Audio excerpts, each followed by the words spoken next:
কথা আছে ideas are dime a dozen. আইডিয়ার কোনো ভ্যালিউ নাই, এক্সিকিউশনের পুরো ভ্যালিউ।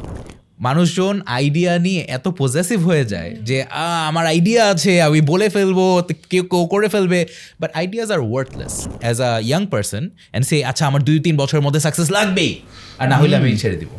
এই মাইন্ডসেট আসলে it's going to be very difficult. আমার কাজে লেগে যেতে হবে, আমার দেখতে হবে এই আইডিয়াতে আদৌ মেরিট আছে কিনা, রাইট? মেরিট যদি না থাকে তাহলে আমার মুভ অন করতে হবে, যদি মেরিট থাকে তাহলে আমি আরও আগাবো। কথা আছে ideas are dime a dozen. আইডিয়ার কোনো ভ্যালিউ নাই, এক্সিকিউশনের পুরো ভ্যালিউ। আমি ইনফ্যাক্ট একটা পুরা আলোচনা করেছিলাম এই কুয়েটে গিয়ে যে আচ্ছা what is the formula for entrepreneurial success.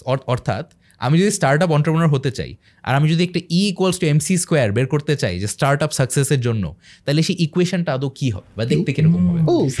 So আমি 3টা পার্টে ভাগ করছিলাম। প্রথমত হচ্ছে আইডিয়াটা, রাইট? আইডিয়া অবশ্যই জরুরি, রাইট? কিন্তু শুধু আইডিয়া দিয়ে কিন্তু হবে না। আপনারা কি জানেন অ্যাপলের কো-ফাউন্ডার কয়জন ছিল? স্টিভ জবসের কথা, কিন্তু স্টিভ আরেকজন কি জানি, স্টিভ জবস, স্টিভ ওয়াজনিয়াক, আরেকজন ছিল রোনাল্ড ওয়েন। সেল করে দিছিল। সো 3 জন ছিল। কিন্তু রোনাল্ড ওয়েন কোনো কিছু করার আগে, কাজে লাগার আগে ওর ভাবছে যে ভাই আমি কাট মারি, যতটুকু টাকা দিছিলাম ওইটুকুই সেল করে আমি বের হয়ে যাই। সো ও আইডিয়াটা ঠিকই বুঝছিল কিন্তু ও এক্সিকিউট করেনি। এরকম অনেক উদাহরণ আছে নাফিস ভাই, বা যেখানে অনেক ভালো ভালো আইডিয়া ছিল বাট তারা কাজে লাগেনি। So idea is only part of it, but it's part of a bigger thing. এটা আমি কেন এত ইলাবোরেট করে বলছি, মানুষজন আইডিয়া নিয়ে এত পজেসিভ হয়ে যায় যে আমার আইডিয়া আছে, আমি বলে ফেলবো, কেউ করে ফেলবে, but ideas are worthless. Ideas don't matter, execution matters. So ওই জিনিসটা বোঝা সবার আগে প্রয়োজন। সো আমি ইউনিভার্সিটির স্টুডেন্ট, আমার আইডিয়া আছে, আমার এখন এক্সিকিউশন করতে হবে। সো নাম্বার 2 হচ্ছে এক্সিকিউশন, রাইট? এখন পৃথিবীতে এখন খুবই আলোচিত একজন ব্যক্তি হচ্ছে ইলন মাস্ক। ওর 3টা কোম্পানি নিয়ে আমরা সবাই জানি। প্রথমত SpaceX, যেটার মাধ্যমে ও মার্সে যাচ্ছে। দ্বিতীয়ত এখন টুইটার, যেটা এখন ও নতুন করে টেক ওভার করেছে এবং অনেক কন্ট্রোভার্সি হচ্ছে, বাট অনেক ভালো কথাও অনেক সময় হয়। তৃতীয়ত হচ্ছে টেসলা। এখন এই 3টা কোম্পানির মধ্যে টুইটার আমরা জানিও অ্যাকোয়ার করছে। টেসলার ও কি ফাউন্ডার ছিল না, কিন্তু এটা অনেকে জানে না। ও কিন্তু টেসলার ফাউন্ডার ছিল না, ও একজন ইনভেস্টর ছিল। বাইরে থেকে এসে ও কোম্পানিটাকে পতন থেকে বাঁচিয়েছে। ফাউন্ডাররা ঠিকভাবে চালাতে পারছিল না নানার কারণে, বাট ইলন মাস্ক এসে সেটাকে রাইট ট্র্যাকে নিয়ে গেছে। অনেক বছর কাজ করে জায়গাটাকে 2020 সালে আই থিঙ্ক $1 ট্রিলিয়ন কোম্পানি হয়ে গিয়েছিল। সো এক্সিকিউশন কতটা ম্যাটার করে সেটা আমি হাইলাইট করতে চাচ্ছি, রাইট? আর টেসলার যেহেতু নাম বললাম, নিকোলা টেসলা নামে একজন ব্যক্তি ছিল, বিশ্ববিখ্যাত একটা সায়েন্টিস্ট। কিন্তু তার সময় সে এতগুলো ইনভেনশন করা সত্ত্বেও হি ডাইড ব্রোক, বিকজ তার যে তার যে আইডিয়াগুলো ছিল সে সেগুলোর অ্যাপ্লিকেশন দেখতে পারেনি। সে ইনভেনশন করছে, তার এতগুলো প্যাটেন্ট আছে, সে যদি আসলে ওইগুলো কাজে লাগাইতো তাহলে মারাত্মক বড়লোক হয়ে যেত।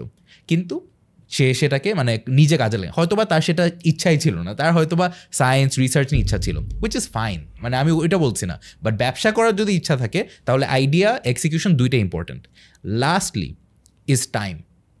So idea multiplied by execution multiplied by time. যেটা বললাম, বিকাশ শুরু হয়েছিল 2011 সালে, পাঠাও শুরু হয়েছিল 8 বছর হয়ে গিয়েছে। এবং এগুলো হচ্ছে বাংলাদেশের এক্সাম্পল, ছোট এক্সাম্পল। আমাদের এই দেশের যে কয়টা এক্সাম্পল বলা যায়, বাইরের দেশেও যদি দেখেন, টেসলা বলেন, অ্যাপল বলেন, যেই বড় বড় কোম্পানি যদি দেখেন, বছরের পর বছর লেগেছিল। অ্যাপল একসময় প্রায় বন্ধ হয়ে গেছিল 96-97-এ। স্টিভ জবস যখন আবার রিটার্ন করেছিল, অ্যাপল প্রায় পতনের একদম নিয়ার ডেথ এক্সপিরিয়েন্সে চলে গিয়েছিল। সেখান থেকে আবার উঠে ওয়ার্ল্ডের সবচেয়ে ভ্যালুয়েবল কোম্পানি হওয়াটা এটা একটা মারাত্মক বিষয় ছিল এবং প্রায় 50 ইয়ার্সের মতো লেগে গিয়েছে। So it takes time. And আপনি যদি দেশেরও উদাহরণ দেখেন, most of the start up বাদ দিলাম, ব্যবসারও যদি ফাউন্ডার্স দেখেন, দে took at least 20-30 years to build up their empire.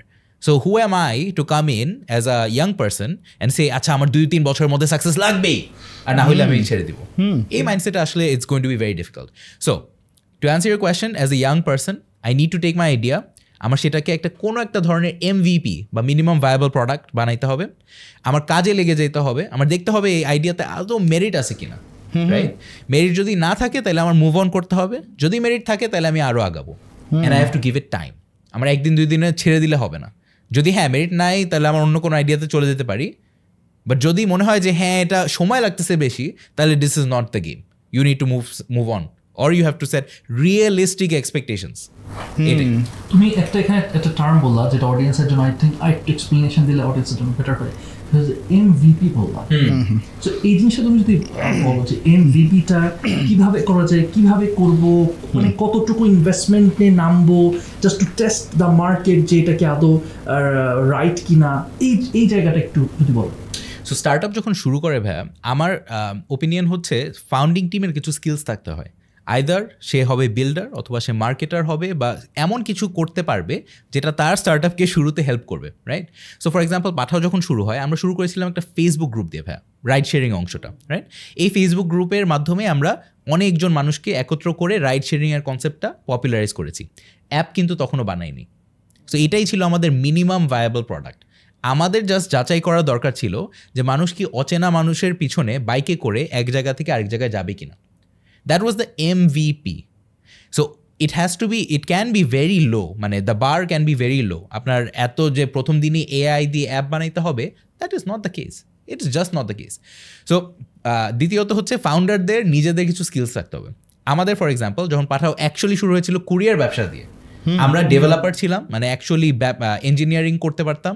So website হোক, ব্যাক এন্ড, ফ্রন্ট এন্ড, এই ডেভেলপমেন্টগুলো করতে পারতাম। ঠিক তেমনি আমাদের এক্সিস্টিং কিছু রিলেশনশিপ হয়তো বা ছিল যে হ্যাঁ প্রথম মার্চেন্ট কারা হবে, আমাদের প্রথম কাস্টমার কারা হবে, এটা ইউজুয়ালি ফ্রেন্ডস অ্যান্ড ফ্যামিলি হয়, বাট ওইটুকু কনভিন্স করার অ্যাবিলিটিটা থাকতে হবে, রাইট? সো আমি বলবো যে কোনো ইয়াং পার্সন সে যদি স্টার্ট আপ করতে চায়, you have to either know how to build, or you know how to sell, or কোনো একটা স্কিল যেটা আপনার স্টার্ট আপকে শুরুতে সাকসিড করতে হেল্প করবে। পরে হয়তো আপনি হায়ার করতে পারবেন, বাট ডে ওয়ানে কি পুঁজি থাকে হায়ার করার জন্য বা কাউকে রিক্রুট করার জন্য? না। সো সেই সময় কিন্তু ফাউন্ডারদেরই সব করতে হয়। সো ওই মেন্টালিটি